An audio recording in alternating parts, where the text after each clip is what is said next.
Bonjour, ici Eric Lucas. La définition du terme maladie, parce que sinon, si on n'a pas la même, évidemment, définition du mot maladie, on peut s'étriper aussi longtemps qu'on veut. Moi-même, j'ai regardé dans le dictionnaire, dans plusieurs dictionnaires, c'est pas évident, hein. Il y a même comment dire, des définitions qui reconnaissent que c'est difficile à définir. Donc c'est important. Alors évidemment, on pourrait se baser sur la définition de l'OMS, mais j'ai regardé rapidement et j'en ai même pas trouvé. Donc là, il y a quand même un souci. Ce serait bien qu'on puisse définir le terme maladie pour ensuite pouvoir mieux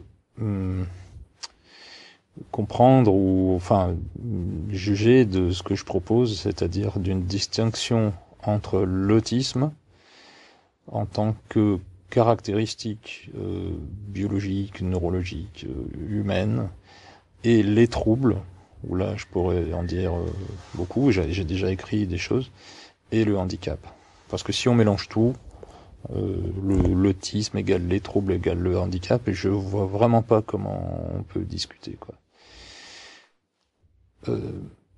Pour l'autisme, le terme de maladie pour l'autisme, ça pose problème, parce que la maladie, quand même si les définitions sont pas très claires, on trouve toujours la notion d'altération ou de modification de l'état de santé, physique ou mental. Or, dans l'autisme, je dis bien l'autisme, et rien d'autre, pas des troubles, je sais pas trop quoi. L'autisme, lui, il est là à la naissance, il est là au décès, hein, il est toujours là. Donc les comportements, les adaptations, tout ça, ça peut changer, ça c'est sûr, les troubles, tout ce qu'on veut, mais l'autisme, ça change pas.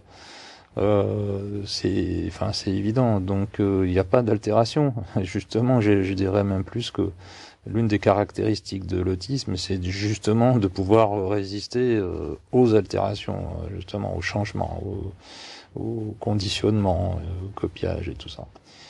Donc il y a un souci là.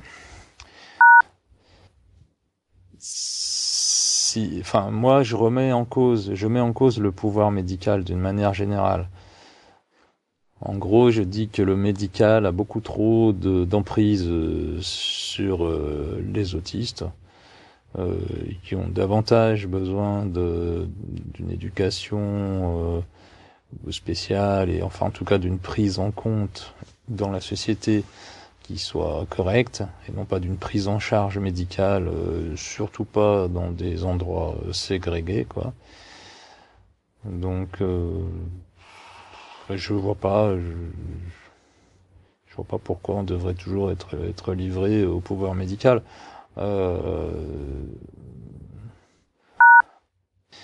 Donc je pense que ce serait bien si pour chaque ligne de chaque paragraphe de quoi que ce soit pour aider les autistes, quoi, si on pouvait se demander est-ce que ça peut aider les autistes à aller vers davantage d'autonomie, de liberté, de responsabilité, de self-esteem, d'estime de soi, et ainsi de suite. Le contre-exemple, ça serait des cachets qui permettent de calmer la personne sans plus, quoi.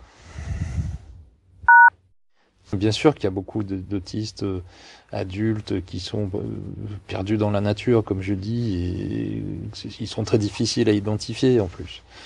Mais ça n'empêche pas que ce serait certainement recommandable. Et en plus, je sais de quoi je parle, puisque j'ai été diagnostiqué à 48 ans, donc j'aurais bien aimé l'être avant. Donc je peux vous dire que c'est tout à fait recommandable d'essayer de faire en sorte que les gens sachent ce qu'ils sont et connaissent la nature les raisons des problèmes qu'ils ont avec autrui, notamment dans le cas de l'autisme. Bon, alors en ce qui concerne le choix des expressions, alors personnes autistes, ça va. Bon, on peut dire aussi autiste, mais il y a des gens qui supportent pas. Bon, c'est pas grave, mais personne autiste, ça va. Pour moi, je vous dis mon avis, et l'avis de pas mal de gens dans la communauté des self-advocates dans le monde. Personne avec autisme, non, ça ne va pas. C'est un peu long à expliquer pourquoi, mais je peux vous dire que ça va pas. On n'est pas des gens avec autisme. Ou alors vous êtes des personnes avec non-autisme. Enfin bon, ça veut rien dire. Personne avec TSA, c'est un peu pareil. Tout ce qui est avec, ça va pas. Hein. Si vous regardez un peu dans ce qui se passe en anglais, les choses, enfin anglo-saxonnes, il y a tout un débat. Enfin c'est même pas un débat d'ailleurs. Hein, il y a tout un tas de positionnements par rapport à ça. Donc c'est non. Hein. Personne avec autisme, c'est à éviter, mais vraiment quoi. Personne avec TSA, c'est un peu pareil. D'autres personnes autistes utilisent l'expression personne avec autisme, mais c'est tout simplement parce qu'elles répètent, parce qu'elles sont pas sensibilisées sur ce. C'est un détail, hein, j'avoue que c'est un détail, mais c'est toujours préférable d'utiliser personne autiste. Le fait que des gens fassent des choses, c'est-à-dire que des personnes autistes utilisent l'expression personne avec autisme, c'est pas forcément comment dire, on n'est pas dans un système de vote où les gens vont voter pour dire ce qu'il faut dire, quoi. Ce qu'il faut regarder, c'est le sens des mots. Et personne avec autisme, c'est comme voiture avec galerie, quoi. Voilà, quoi. Et je vais même plus loin. Moi, je veux bien qu'on utilise personne autiste, mais enfin entre nous, on dit les autistes tout simplement. S'il fallait à chaque fois qu'on dise les personnes autistes ou les personnes avec autistes, on y passerait 1 heure de plus chaque jour. Hein. Donc il y a tout un côté un peu, enfin c'est pas langue de bois, mais c'est tout des mots qu'on rajoute, de crainte, de vexer, enfin de faire souffrir des gens.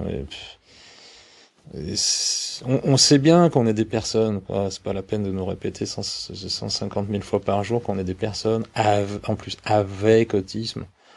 Euh, Pourquoi pas avec, parce qu'on peut en rajouter tant qu'on veut, mais il y a un côté hypocrite, quoi, et que les autistes euh, ressentent de toute façon. Donc plus on rajoute des mots, plus c'est pénible. Parce qu'en fait,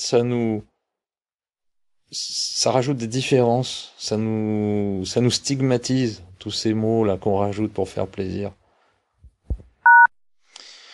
Ça semblerait montrer que justement qu'on est toujours face à cette sorte de oui, de perplexité, c'est avec ces puzzles qui représentent l'autisme, on ne sait pas trop comment faire, comment approcher justement l'autiste sans lui faire du mal et sans qu'il s'enfuit. Et je dirais même plus pour le faire s'approcher, parce que en fait, c'est surtout ça qu'il faut. Il faut pas approcher les autistes veulent pas qu'on les approche. Ce qu'il faut, c'est rendre la société intéressante, attrayante, pour leur donner envie d'approcher eux-mêmes, et non pas les forcer à quoi que ce soit. C'est important ce que je viens de dire, à mon avis. Donc, bref, prendre en compte avec soin et de manière, bon, pas exhaustive, mais enfin de manière sérieuse et avec application, ce que pensent et ce que disent et ce qu'écrivent les autistes, bon, adultes souvent, mais enfin pas seulement, dans leurs blogs, dans leurs livres, ou même ce qu'ils disent, voilà. Il y a pas que moi voilà, je suis là, mais il y en a bien d'autres. Des approches de l'autisme, des points de vue sur l'autisme, des vécus surtout de l'autisme qui permettent de beaucoup mieux comprendre comment s'y prendre. Ça, pour moi, ça paraît vraiment très important. C'est pas bon. Il suffit pas que un ou plusieurs autistes expriment son autisme à lui pour que automatiquement on trouve toutes les solutions et les approches pour améliorer la vie et l'adaptation sociale des autistes. Mais ce sont des bases qui permettent de mieux comprendre l'autisme et donc de mieux s'adapter aux autistes pour comme je disais, pour se rendre plus attrayant aux autistes et donc pour qu'ils se rapprochent, qu'ils s'ouvrent à la société et qu'ils puissent profiter de la vie comme les autres, quoi. Bon, moi j'essaie d'être le plus neutre possible, mais c'est pas facile, mais surtout quand on a passé 15 mois de force chez les psychiatres sans avoir jamais de justification. Mais bref, quand on dit l'autisme est un trouble neurodéveloppemental, alors trouble, non. L'autisme, c'est pas un trouble. L'autisme, c'est l'autisme. Les troubles, c'est les troubles. C'est autre chose. Et généralement, les troubles, souvent, c'est des comportements perçus comme troubles ou des comportements troublants pour la société. Bien sûr, l'autisme, c'est neurologique et en tout cas, enfin, principalement neurologique. En tout cas, ça se manifeste principalement au niveau neurologique. Bon, l'autiste, la personne autiste, si vous voulez, il a des problèmes. Bon, il peut avoir des difficultés physiques, hein, bien sûr, d'ordre neurologique, etc. Mais au niveau social, il a des problèmes. Soutien psychologique, c'est quand on souffre psychologiquement, donc on est déprimé, ou qu'on comprend pas, ou qu'on est énervé, enfin ce genre de choses. Et ça vient des rapports avec la société. Moi, si je suis tout seul et que j'ai trop chaud ou je sais pas qu'il y a un moustique qui m'empêche de dormir, je souffre pas psychologiquement. Je suis pas déprimé. Voilà. Donc pour moi, les choses, elles sont simples. L'autiste, il a ses agressions. L'autiste souffre d'agressions neurologiques de deux types. Donc sensoriel ou mental. Donc sensoriel, c'est tout. Pardon, les atteintes, c'est pas des agressions, c'est les atteintes. Aggression, c'est en anglais parce que je sais pas traduire atteinte en anglais, mais en français on peut dire des atteintes. Donc atteinte neurologique, ça c'est vraiment vraiment important d'après moi, hein, de deux types. Donc c'est sensoriel, moi j'appelle ça neurologique externe, mais on peut appeler ça sensoriel, ou hein, mental, enfin, ou j'appelais ça neurologique interne. Bon, donc le sensoriel, c'est tous les sens, évidemment les incohérences, les variations, les choses comme ça. Et le mental, c'est ce qui touche à notre sens de la justice et de la cohérence. C'est-à-dire toutes les incohérences et toutes les injustices. Voilà, c'est ça qui nous fait souffrir. C'est les deux principes. Enfin, tout ça c'est neurologique. Enfin, pour moi c'est plus profond que ça, mais pour pas faire trop compliqué là, on va dire que c'est neurologique. Et c'est de deux types, donc interne ou externe. Voilà, sensoriel ou mental. Une fois qu'on a compris ça, déjà on a compris beaucoup de choses. Ça c'est vraiment la base de nos souffrances. Et très souvent, c'est imposé par la société, même au niveau sensoriel. C'est parce qu'on va être obligé de supporter une température ou autre chose imposée par la collectivité. Ce qui va en plus générer une souffrance enfin une atteinte neurologique mentale. Et les deux peuvent se multiplier, hein, ça, enfin bon, tout ça je pourrais l'expliquer. Donc le problème c'est que personne ne le voit, donc l'autiste souffre, il souffre. C'est quand même pas compliqué à comprendre, quoi. L'autiste, il est hypersensible neurologiquement, que ce soit interne, externe. Donc, placé dans une communauté où les gens n'ont pas ces hypersensibilités, et où les gens non autistes vont donc avoir des comportements, des réglages et tout ça qui vont être pénibles et irritants pour l'autiste, parce que les gens vont faire n'importe quoi, parce qu'ils vont faire du bruit, parce qu'ils vont le toucher, parce qu'ils vont régler trop chaud, trop froid, parce qu'ils vont faire des fautes d'orthographe tout le temps, parce que les choses sont pas bien rangées, parce qu'il y aura des injustices, parce que bon, je vous épargne toute la liste de tout ce que nous fait toute la journée. Donc il est évidemment que l'autiste va souffrir, et puis quand il y a trop de souffrance, il va commencer à s'agiter, à s'énerver, etc., etc. et au moment où il y aura des crises, puisque de toute façon personne va rien comprendre et personne va prendre en compte et personne va s'adapter. Donc qu'est-ce que vous voulez qu'il fasse, le pauvre? Bon, donc il souffre, il s'énerve, il s'agite. Donc ensuite, l'étape suivante, c'est que quand l'autiste va s'énerver, s'agiter, avoir des comportements dérangeants ou troublants, ça va déranger et troubler.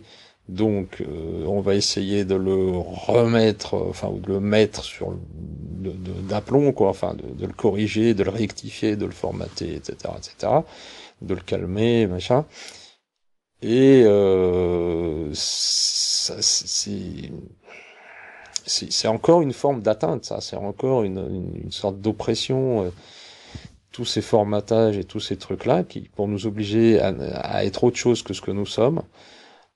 Ça va encore aggraver la situation avec un sentiment d'être incompris, de ne pas être respecté, et tout un tas de choses. Donc tout ça s'aggrave, donc ça crée de plus en plus une souffrance psychologique due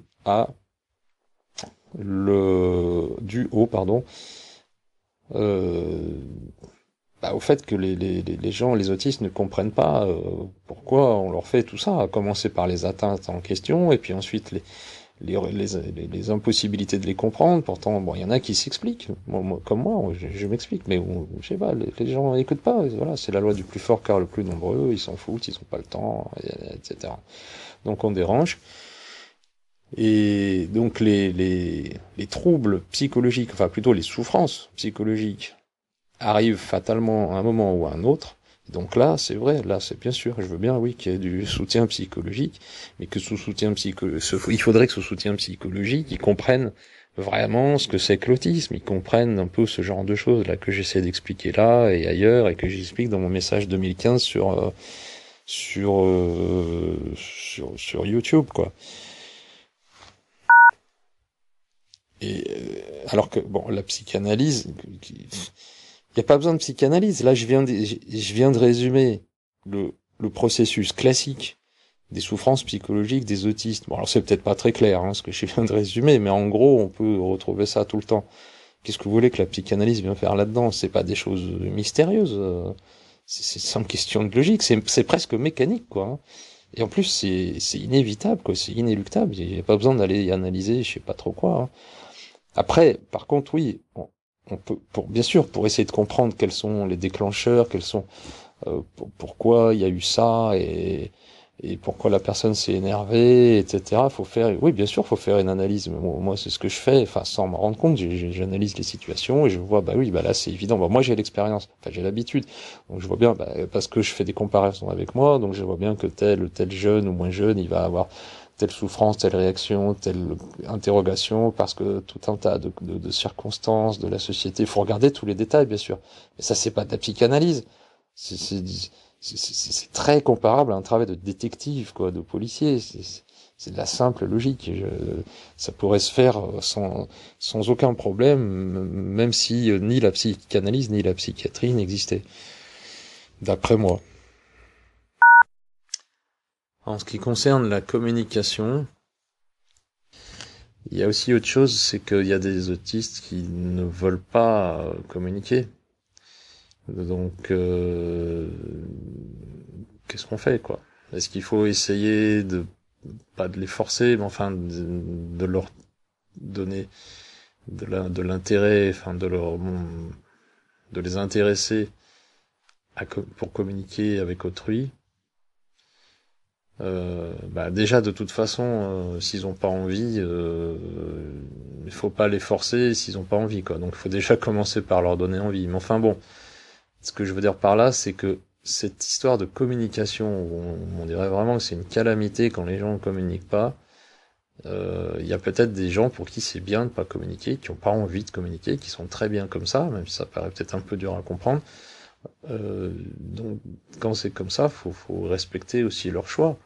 Cela dit, c'est un débat parce que à un moment T, ils n'ont pas du tout envie de changer. Mais qu'est-ce qui nous dit que si on leur donnait envie de communiquer, finalement, peut-être que une fois que c'est fait, ils ne regretteraient pas leur isolement passé. ou l'inverse. Donc c'est pas évident, mais c'est quand même une question à poser. Je veux dire, pour éviter le tout communication à tout prix, comme si c'était vraiment vital, quoi. Sans déficience intellectuelle. Alors, je sais bien que c'est le terme classique pour parler des autistes Asperger, par exemple, comme moi, mais ça coince, cette histoire de sans déficience intellectuelle. Parce que, qu'est-ce que ça veut dire? Enfin, je dirais qu'on n'a pas de déficience euh, au niveau de par rapport aux choses normales. Ce que je veux dire, c'est qu'il y a qu'est-ce qui prouve que les autistes dits profonds, dits sévères ou autres n'aient pas accès à une forme d'intelligence ou à une forme à des informations tout à fait valides auxquelles nous on n'a pas accès.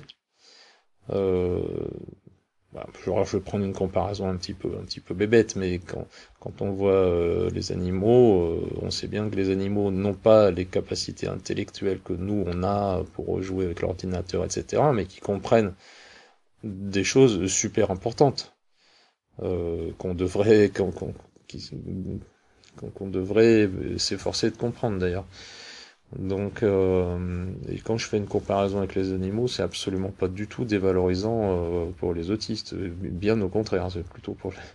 Enfin bref, sans déficience intellectuelle, il y a un côté toujours, comment on appelle ça, normocentriste, quoi, qui, si on comprend pas comme tout le monde, alors c'est pas bien, c'est une déficience, etc. C'est un peu comme avec les mathématiques finalement.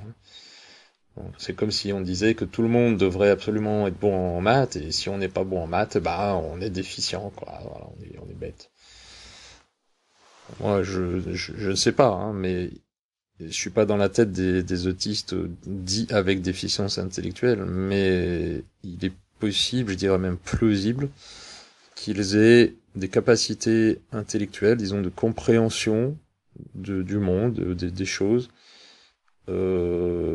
qui n'ont rien de déficient et pour lesquels ce sont les personnes, les non-autistes ou même comme moi, qui sont déficientes. Moi, je suis autiste, c'est vrai, mais je suis un peu à la frontière entre les deux. Donc, je suis du côté autiste, mais à la frontière, quoi. Donc, un peu comme l'Alsace avec l'Allemagne, on va dire. Mais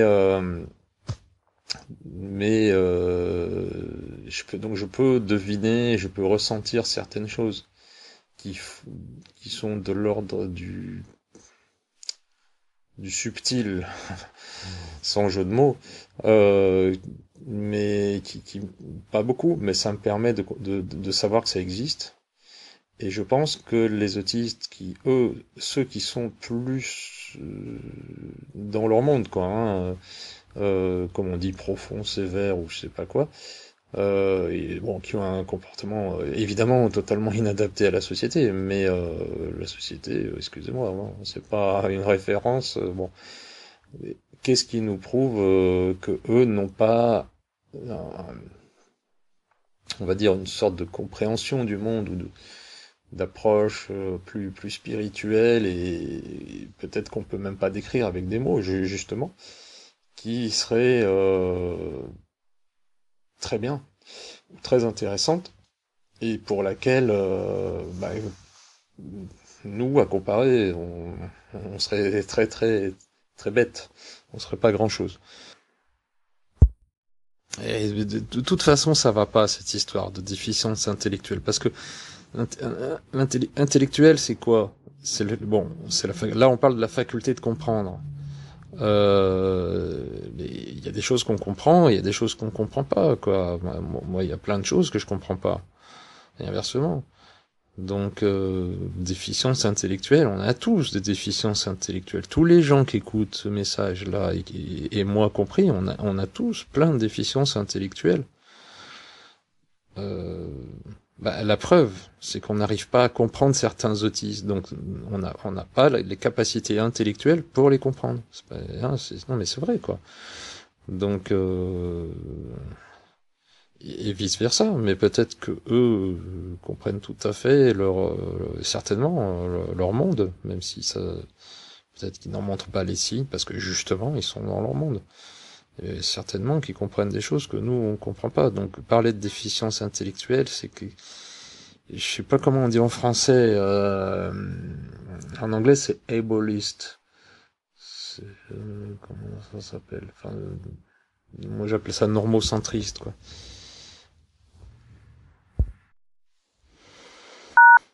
Bon, déjà cette histoire d'habileté sociale, le terme est un peu bizarre, habileté sociale. Moi j'appelle ça apprentissage social, quoi, tout simplement. Pourquoi compliquer les choses? Et si on parle de remédiation cognitive, bon, c'est un terme un peu ronflant, très médical, puisqu'il y a le mot remède, remédiation, donc ça voudrait dire, voilà, on retombe encore dans les histoires de maladies et de défectologie, quoi, de défauts, de maladies qu'il faut soigner, et ça j'aime pas tellement. Ça mériterait bien sûr une réflexion plus sérieuse que simplement dire j'aime pas tellement. Hum, Habileté sociale, moi je suis désolé, mais chaque fois que j'entends ça, j'entends me dire que je devrais faire des, voilà, des entraînements aux habiletés sociales, etc., etc. Alors je dis pas que c'est inutile, hein, je trouve ça très bien. J'ai vu des documentaires sur des jeunes, voilà, dans des ateliers d'habileté sociale. Enfin, le terme est un peu ridicule, mais bon. Mais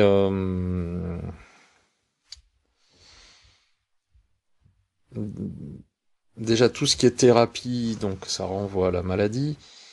Euh, les autistes, ils ont besoin d'apprentissage particulier, et d'éducation particulière, et non pas de thérapie, quoi. Euh...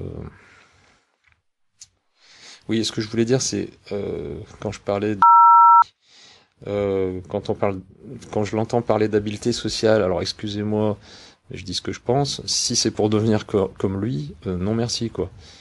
Ce que je veux dire par là, c'est que j'ai remarqué en fréquentant des autistes adultes que souvent, malheureusement, il y a des excès dans l'adaptation. C'est-à-dire qu'il y en a beaucoup qui vont prendre pour argent comptant finalement les méthodes, les choses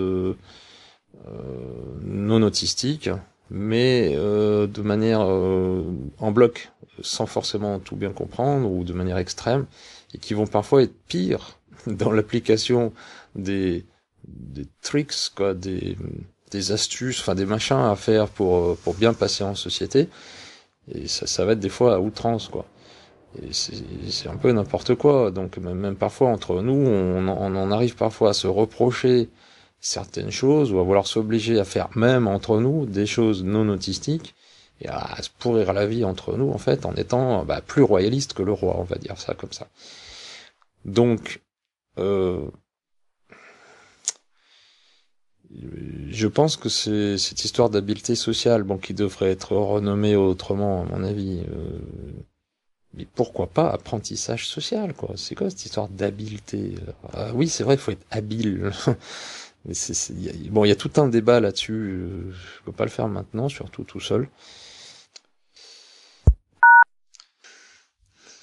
Ça vient d'un autre monde, quoi. Ça vient du monde médical. En gros, ça vient du non-autisme. On va dire ça comme ça en résumé. En fait, c'est des gens d'un autre monde enfin d'un autre monde. C'est pas d'un autre monde, mais qui ont une autre façon de voir les choses et qui se creusent la tête et qui viennent finalement dire aux autistes ce qu'ils doivent faire et qui viennent dire comment il faut faire pour vivre avec les autistes et pour que les autistes vivent avec eux. C'est un peu comme si demain il y a des martiens qui débarquent sur la Terre et puis qui nous étudient et puis qui nous parquent je ne sais pas quoi dans des cités qu'ils vont construire. Quand je dis nous, là c'est tous les terriens humains, quoi. Hein. Et puis, que ça se passe plus ou moins bien, et puis qui se grattent la tête, enfin, je sais pas si ce genre de choses, les Martiens, et qui se disent comment on peut faire pour que ça se passe mieux, pour que les humains souffrent moins. Euh, il y a quelque chose qui est pas très logique, quoi. Moi, je vis pas dans toutes ces histoires-là. Comment dire? Si vous, dans mon exemple, vous êtes un humain, enfin, de toute façon, vous êtes un humain. Et mettons, c'est une, voilà, c'est une comparaison, c'est une image, c'est une fiction.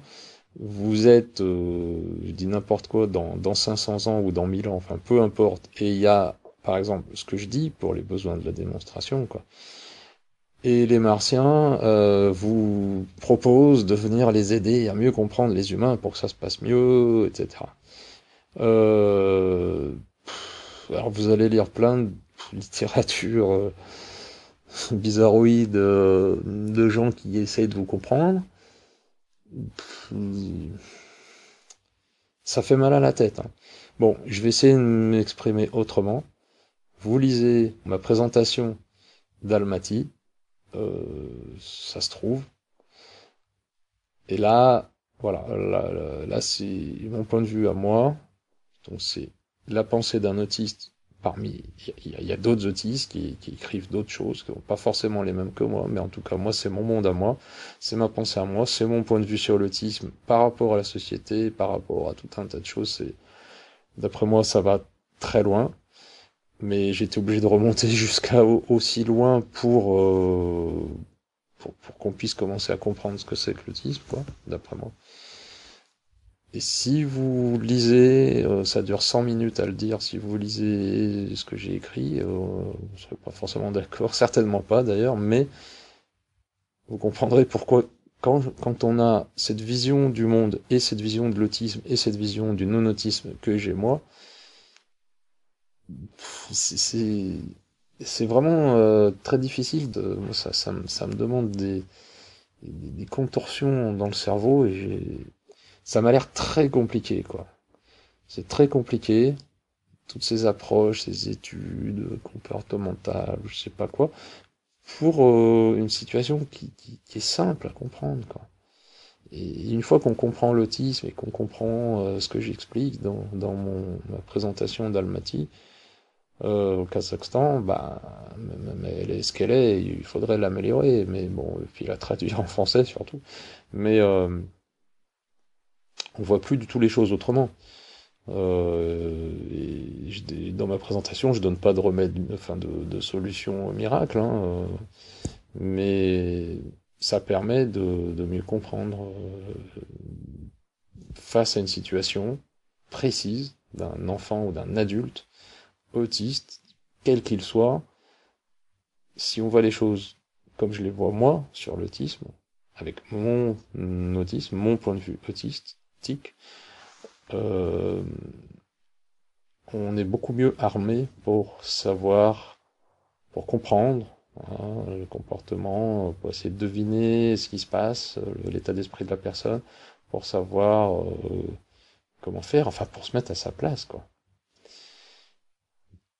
Et si on n'a pas ces bases, si on part pas vraiment de la compréhension, mais vraiment mais profonde de l'essence de l'autisme, bah alors on comprend pas. On se creuse la tête, c'est cette histoire de puzzle là, et puis bah évidemment on peut mettre tout un tas de méthodes et de trucs et qui sont pas inutiles, hein, mais qui sont j'ai une image, je vois comme quelqu'un à qui on met plein de pansements de partout, puis qui finit par ressembler à une momie, quoi. Et puis c'est vrai qu'il peut plus bouger, le pauvre. Bon. Alors que si on arrive à trouver vraiment l'entrée, quoi, dans l'autisme, et comprendre vraiment ce que c'est, il n'y a plus d'histoire de momie et de pansements et de méthodes, machin truc, mais du chouette, quoi. Je dis pas que c'est comme si on allume la lumière et qu'il n'y a plus du tout de problème. Mais, par exemple, il y a des problèmes qui ne paraîtront plus des problèmes, une fois qu'on a compris vraiment les choses. Euh, je sais pas quoi dire de mieux que de vous dire de lire ce que j'ai écrit dans ma présentation de Almaty, Almaty. Bon, de toute façon, le mot thérapie, euh, J'ai pas les arguments comme ça là pour les sortir tout de suite, mais de toute façon thérapie ça pose problème parce qu'une thérapie c'est pour soigner. Donc il faut lire ce que j'ai écrit dans ma présentation d'Almaty. Remédiation, ça va pas non plus parce que ça c'est pour remédier à un problème. Ah oui, alors le pire avec c'est que lui au début, quand on s'est connu il y a 2 ans, il me parlait de rééducation. Ah oui, alors sa rééducation, c'est vraiment à vomir quoi pour moi. Donc ça, les médicaments, bon, rien que le fait d'aborder ce sujet, j'arrive même plus à réfléchir. J'espère que ça ira mieux une autre fois. Par rapport à l'ocytocine, moi j'ai une petite réflexion par rapport à ça. Apparemment, l'ocytocine en fait simulerait une sorte de jouissance, enfin de sentiment, un peu comme quand on est dans un sentiment amoureux ou ce genre de choses. Et après avoir vu ça dans le cerveau d'Hugo, l'idée qui m'était venue, ce serait au lieu de simuler ce sentiment d'euphorie, enfin, ou de bien-être, ou d'exaltation peut-être. Au lieu de le simuler, ça serait peut-être mieux de le faire. Alors bon, enfin de le faire en vrai, mais je veux dire, bon, c'est bien sûr c'est facile à dire, mais il y a un peu un côté un peu Dupri quoi dans l'histoire. Alors bon, si ça marche, bah peu importe le flacon pourvu qu'on ait l'ivresse, mais quand même, moi la méthode elle me dérange quoi. C'est bon, la comparaison va être très grossière là, mais j'en ai pas d'autres sous la main. C'est comme si vous prenez un chien, vous lui faites sentir une odeur de viande ou quelque chose comme ça, il va agiter la queue, il va être content. Enfin, c'est un peu méchant comme comparaison, mais c'est de la tromperie, quoi. C'est de la simulation. C'est pas. Alors, je sais bien que c'est pas facile de faire les choses vraiment, quoi, sans passer par cette sorte d'ersatz. Euh, mais si on pouvait quand même y arriver, c'est-à-dire que le, le, le, le- les apparences, les choses artificielles ne doivent pas remplacer les vraies choses. Euh, Par exemple, imaginons, je suis désolé d'être confus, mais imaginons que l'ocytocine marche bien, que tous les autistes qui en ont besoin, enfin les personnes autistes qui en ont besoin, prennent des cachets, je sais pas quoi, d'ocytocine ou quoi que ce soit d'autre, et puis que bon que les troubles entre guillemets soient réduits. Euh, Qu'est-ce qui nous prouve que peut-être si ça suffit comme ça et si tout le monde s'estime content, à ce moment-là, il n'y aura pas d'effort entrepris pour faire accéder les autistes à une qualité de vie et des adaptations et une prise en compte par la société de l'autisme permettant que les autistes petit à petit développent une vraie vie quoi comme moi j'ai eu la chance de faire par mes propres moyens et qui puissent enfin accéder aux rapports humains, sociaux, amicaux, amoureux et tout ce qui s'ensuit. Et donc sans avoir besoin d'avoir des cachets qui font croire à leur système nerveux qu'ils sont dans cette situation alors qu'ils sont pas. Puis de toute façon, parce qu'en plus de ça, oui, ça réduit, bon, si j'ai bien compris, ça réduit certains troubles, ça permet de faciliter certaines choses, mais si j'ose dire, c'est un peu technique. Mais enfin, mettons l'amour ou même une sorte d'exaltation, même spirituelle, hein, ça se fait pas avec des cachets, de toute façon. Et ça, c'est quelque chose que tout le monde, y compris bien sûr les autistes, aimerait, même s'ils le connaissent pas, mais seraient contents, à laquelle ils seraient contents d'accéder. Euh, donc, si le recours au cachet finalement empêche d'y accéder pour de vrai parce qu'il y aura plus d'efforts de fait pour ça, ça pose problème. Alors peut-être je vais un petit peu loin dans les si, mais bon, et je m'exprime très très mal, mais bon, je pense qu'on comprend à peu près ce que je veux dire. tout à fait d'accord, bien sûr, pour regrouper, enfin, pour insister sur le lien entre communication et interaction sociale. D'ailleurs, ça serait bien d'étudier justement ce lien. Intérêt restreint. Bon, déjà, rien qu'avec c'est pas pour tout critiquer, mais je suis bien obligé. Le terme intérêt restreint, ça pose un problème.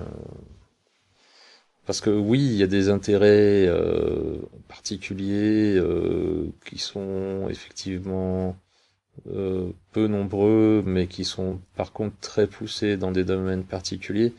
Mais il y a une connotation négative quand on parle d'intérêt restreint ou d'intérêt restreint et limité.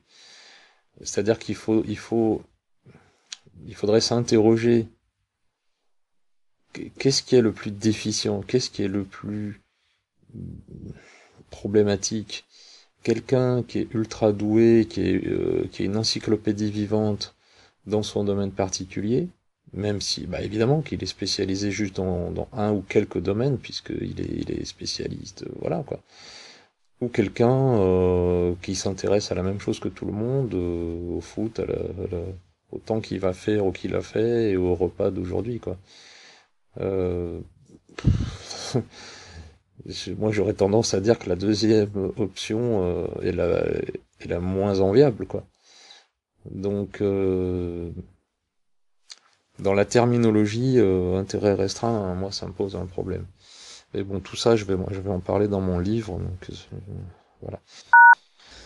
On a droit à un espace privé, personnel, et qu'on peut fermer. Qu'on peut fermer avec, disons, avec la sécurité. Bon, s'il y a un problème, il faut que les gens puissent ouvrir de l'extérieur pour certains autistes. Mais ça, c'est vraiment indispensable.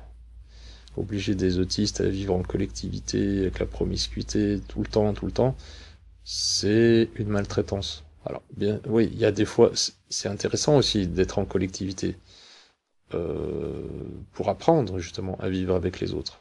Mais on a droit à un refuge, je dis bien droit, hein, c'est le mot droit, on a droit à un refuge où on peut, quand on a besoin, être tout seul.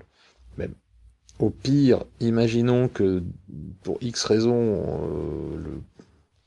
la personne autiste soit dans un environnement, mettons une chambre avec 2 lits ou avec 4 personnes, euh, pour son bien, on va dire, pour lui apprendre à pouvoir vivre justement en collectivité. Pourquoi pas? Mais à condition qu'elle ait une sortie de secours, qu'elle ait un échappatoire, qu'elle ait un refuge, un endroit où elle puisse se réfugier toute seule, fermer la porte, se ressourcer. Et voilà, la solitude, c'est vraiment quelque chose qui est nécessaire. Alors selon le degré d'autisme, on n'en a pas.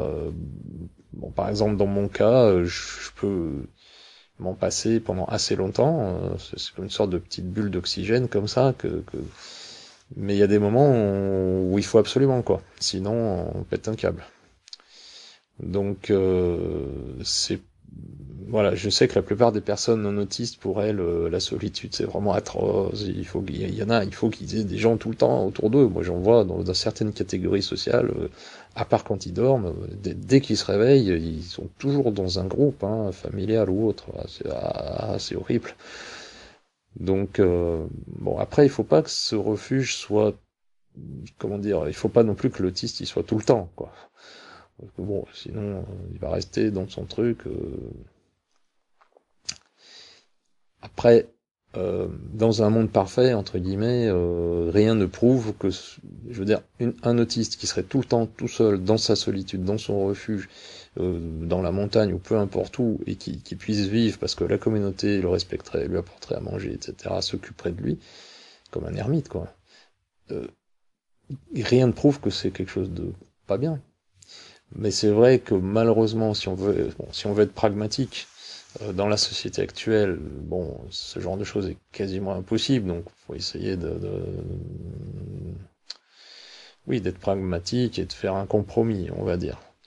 Donc, c'est bien d'essayer d'apprendre à la personne autiste voilà, la vie en collectivité, sociale, etc., tout en lui proposant, quand ça devient trop dur, une échappatoire, c'est-à-dire une chambre seule ou un endroit. Si c'est à l'école, c'est pas une chambre. Si c'est au travail, c'est pas une chambre. Mais en tout cas, une petite pièce fermée.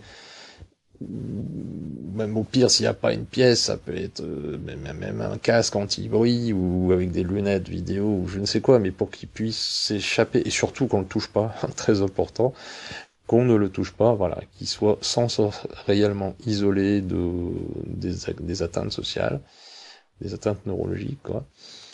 Euh, Ça, c'est vraiment super important. Mais sans, évidemment, qu'il y ait d'abus, quoi. Faut pas qu'il passe sa journée là-dedans. Tous les autistes parce qu'attention, de haut niveau, ça va pas, hein. Les autistes à haut niveau de fonctionnement, on recherche tous plus ou moins du travail. Il y en a pas beaucoup qui travaillent. Et on a des talents, on a des compétences, mais ça bloque toujours à cause des difficultés sociales dans l'entreprise, qui pourtant sont pas du tout. Enfin, les relations sociales dans l'entreprise autour des machines à café, c'est pas des choses productives, c'est pas indispensable à la production de l'entreprise. Mais c'est absurde, c'est comme ça, c'est voilà. Euh, pour l'emploi des autistes, il y a vraiment beaucoup de choses à faire. Il y a tout un travail hein, par rapport à ça. Et déjà, il faudrait aussi que comment ça s'appelle, les Cap Emploi arrêtent de croire que les autistes peuvent uniquement faire du travail je sais pas trop quoi, dans des ateliers protégés. Moi, par exemple, j'ai pas du tout accès au service de Cap Emploi parce que bon, je me plains pas, hein, je suis parmi les moins mal lotis, hein, ça, bon, on est d'accord, mais quand même, c'est pas logique que de toute façon, partout où je vais, je me fais jeter parce que très souvent parce que c'est pas adapté, je suis pas adapté, ce que je leur dis, c'est trop compliqué, c'est trop complètement hors des clous. Bon, il y a des améliorations à faire. On pourrait rajouter des choses comme quoi le sport, enfin l'activité physique plus précisément, je dirais même l'activité corporelle est quelque chose de très utile pour les autistes, pardon, parce que ça nous permet de mieux sympathiser avec notre corps, on va dire ça comme ça, de mieux le contrôler, de mieux vivre avec, de mieux le connaître, etc. Évidemment, c'est mieux pour nous quand c'est individuel. Cela dit, bon, il y en a qui arrivent à faire des choses en sport collectif. Bon, bah, tant mieux. Euh, donc le sport, notamment avec des machines, par exemple, ça peut être pas mal. En tout cas, à mon avis, c'est vraiment utile et puis en plus, ça calme. Ça permet de se sentir bien, d'être moins énervé, d'être plus zen, quoi. Et les intérêts restreints, ce qu'on appelle intérêt restreint d'une manière aussi péjorative. Tous les autistes, enfin, la plupart des autistes ont des centres d'intérêt personnels auxquels ils ont le droit. Ils ont le droit de s'intéresser à tel ou tel truc. Personne ne peut juger, même si ça paraît complètement farfelu. S'ils ont envie de s'intéresser à ça, eh bien, personne ne peut juger, quoi. Peut-être que peut-être qu'ils ont 20 ans d'avance, enfin, moi j'ai pas 20 ans d'avance, mais pour certaines choses, je parle en connaissance de cause, pour beaucoup de choses. Donc, mais ce que je veux dire, c'est que pour pouvoir pour pouvoir cultiver ces intérêts personnels, je dirais, je préfère dire intérêts particuliers plutôt que restreint. Ces intérêts particuliers, ou spécifiques, non pas spécifiques, ça va pas, intérêts particuliers. Euh, pour pouvoir cultiver les intérêts particuliers, souvent on peut avoir besoin de matière première.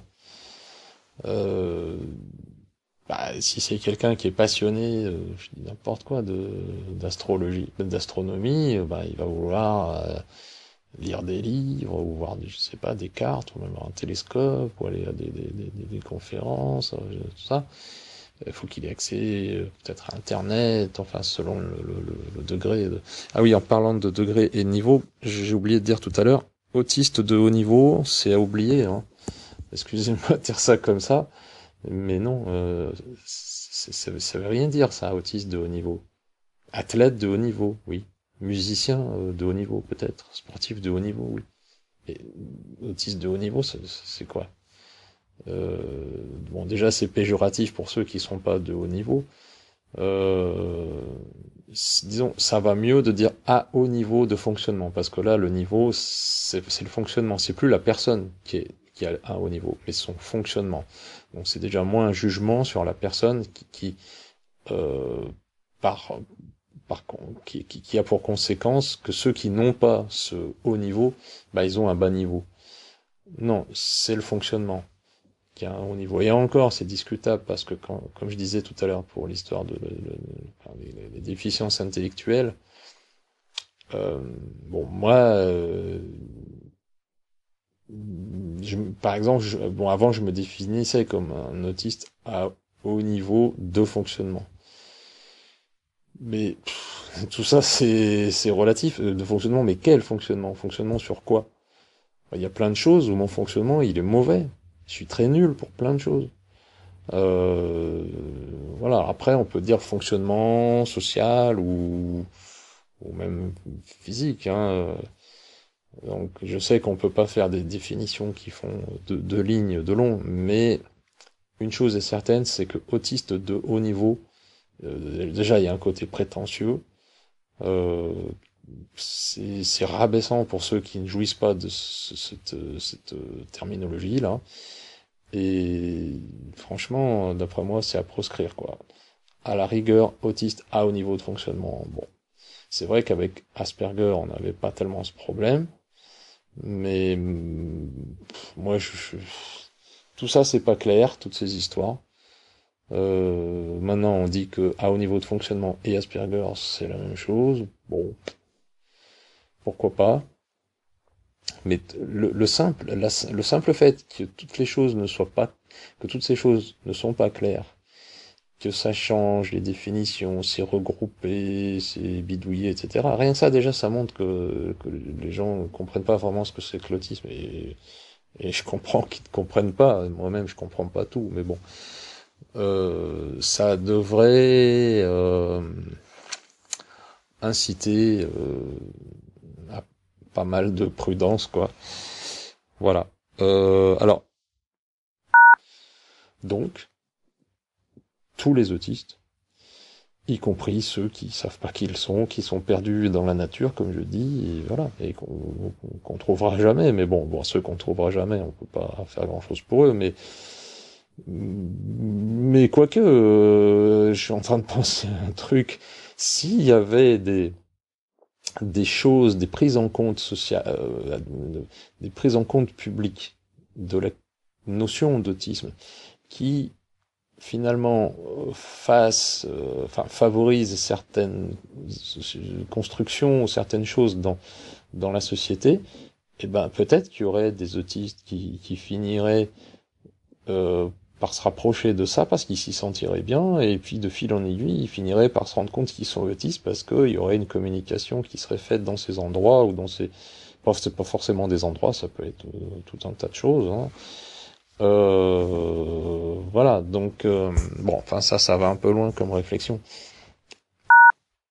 Le logement et le cadre de vie, ça, c'est justement peut-être pas le plus important, mais peut-être parce que ça a trait à l'autonomie et la liberté dans ce qu'elle a de plus important, c'est-à-dire le droit de vivre où on veut, seul, enfin autant que possible, peut-être même avec quelqu'un qui peut aider si besoin, pas très loin, mais le droit d'être chez soi, quoi. et de pas être dans un établissement. Et surtout pas un établissement collectif, quoi. Il faut vraiment que la personne, elle ait au moins sa chambre avec sa clé et qu'elle puisse fermer de l'intérieur. Ou son studio, ou quoi que ce soit. Mais pas être dans un machin collectif où n'importe qui, que ce soit les autres pensionnaires ou le personnel, puisse débarquer à n'importe quel moment. Là, c'est plus du tout le même rapport social qu'on a avec les gens. On n'est plus du tout libre, on n'a plus du tout l'estime, le self-esteem, enfin le self-esteem, quoi, je sais plus en français, l'estime de soi. Tout ça, ça a vraiment rien à voir, quoi. C'est le monde et la nuit. Pardon, c'est le jour et la nuit. Donc, imaginez-vous, vous, là, que demain, à partir de demain, vous allez vivre dans un truc, même quelque chose de très bien, mais c'est plus vous qui décidez. Ni quand vous mangez, ni même de ce que vous allez manger, peut-être, et n'importe qui peut rentrer dans votre chambre n'importe quand, et ça n'a rien à voir, hein. Donc, non. Ben oui, parce que quand on parle évidemment, quand on parle d'autisme, les gens pensent autisme égale maladie. Donc ils se disent, un problème, enfin, la santé des autistes, ce serait résoudre leurs problèmes d'autisme. Bon. Alors, premièrement, c'est un peu absurde parce que même en raisonnant comme ça n'empêche pas que l'autiste peut aussi avoir d'autres, même en pensant que l'autisme est une maladie, ça n'empêche pas que l'autiste peut avoir d'autres problèmes de toutes sortes, comme les personnes non autistes. Il peut avoir mal au ventre, mal aux dents, problèmes cardiaques, cancer, je sais rien, il peut avoir tout un tas de problèmes. Mais, et vu qu'il est autiste en plus, ça nécessite des aménagements, ça nécessite des approches adaptées de la part des médecins. Je peux vous dire qu'on en est loin, hein. On en est très très loin. Même moi qui suis vraiment peut-être le moins à plaindre des autistes du pays, enfin non peut-être pas, mais bon, les autres je les connais pas, ceux qui sont encore moins à plaindre, et ils se cachent. Mais ce que je veux dire, c'est que j'en ai vraiment bavé avec les hôpitaux pour tout un tas de trucs qui ont rien à voir avec l'autisme. Mais voilà, on n'est pas cru, on est hypersensible, mais on est traité n'importe comment. Bon, je pourrais en dire, et il n'y a pas que moi qui peut en dire. Il suffit de regarder, même des fois sur Facebook, je vois des parents qui savent pas comment faire pour emmener leur enfant autiste chez le dentiste parce que c'est une catastrophe, quoi. Donc la santé des autistes, mais d'une manière générale,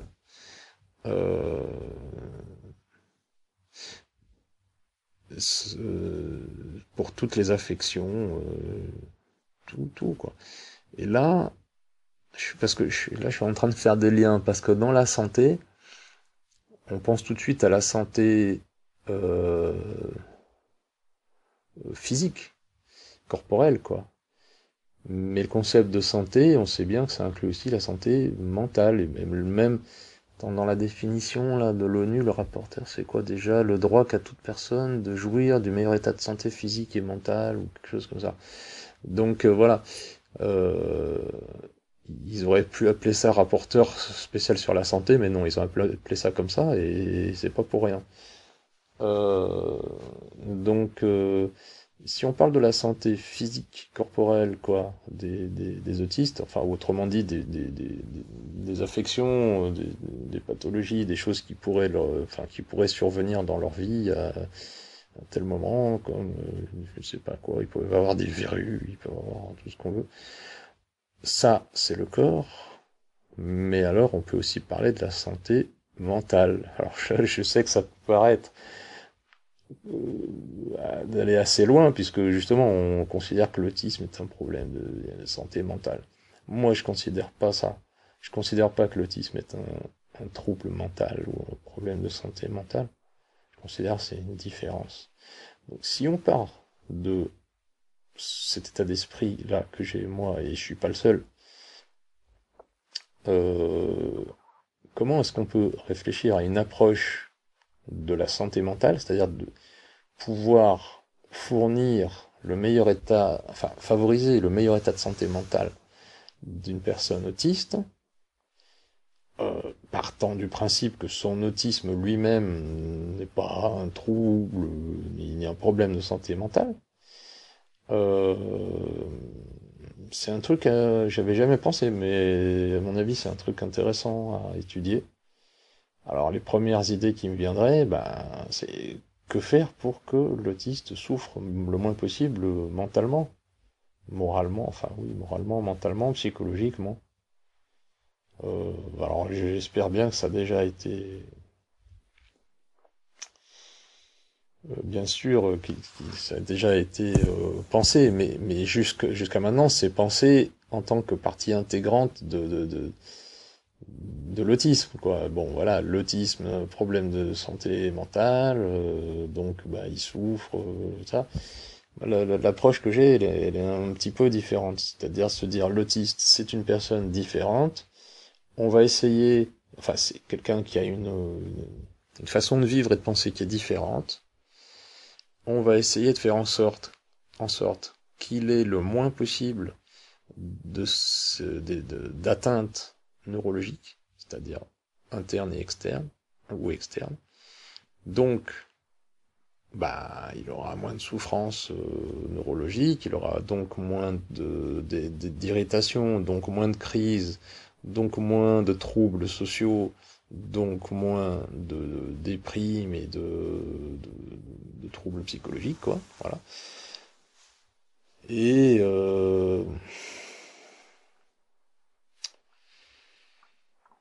ouais, moi j'aurais tendance à placer les troubles psychologiques, pardon, la souffrance psychologique. Si on devait faire une catégorie, la santé des autistes. Et dans cette catégorie, on mettrait la santé mentale des autistes. Tout ça en partant de la base, comme quoi l'autisme n'est pas une maladie. Bon. Je dis bien l'autisme, pas la question des troubles. Il ne faut pas en parler là dans ce chapitre-là, mais le, j'aurais envie de dire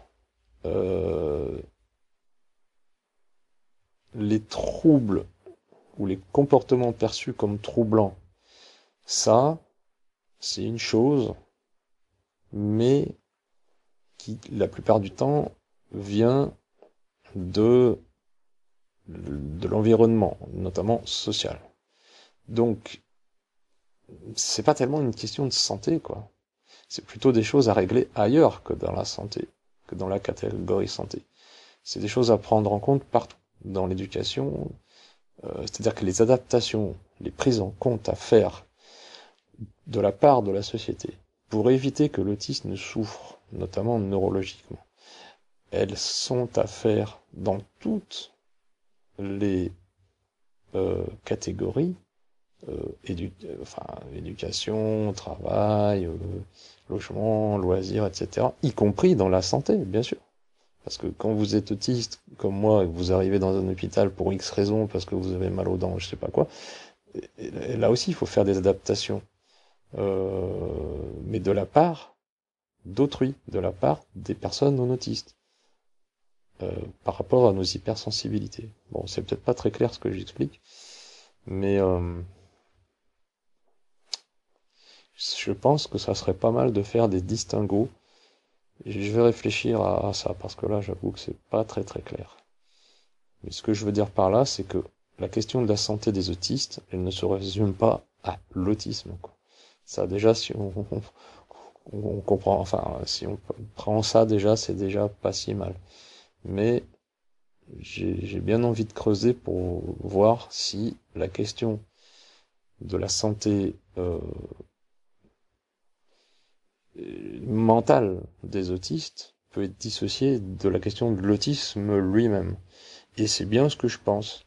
Parce que quand on fait souffrir une personne, qu'on lui fait souffrir une situation avec une situation injuste, qu'elle soit autiste ou qu'elle soit pas autiste, de toute façon, elle va ressentir l'injustice, elle va souffrir. Ou si c'est, je sais pas quoi, moi, un chagrin d'amour, qu'on soit autiste ou qu'on soit pas autiste, ça reste un chagrin d'amour. Mais l'autiste, lui, bien sûr, pour lui, ça va être décuplé ou plus. Tout va être beaucoup plus fort pour lui ou elle. Mais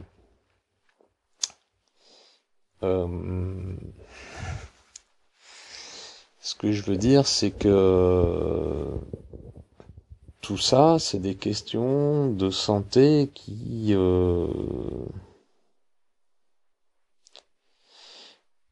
sont pas propres à l'autisme.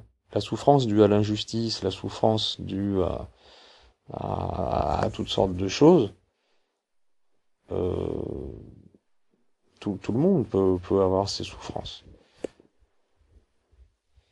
Donc, bon, appelons ça des souffrances psychologiques, là, dans ces exemples-là. Ouais, je pense qu'on pourrait séparer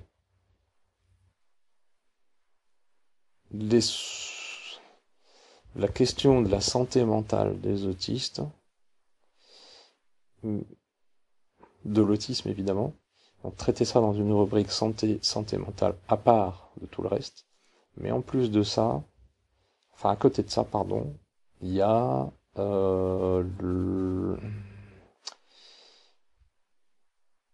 le fait que les autistes sont ultra sensibles aux atteintes sensorielles et aux atteintes mentales.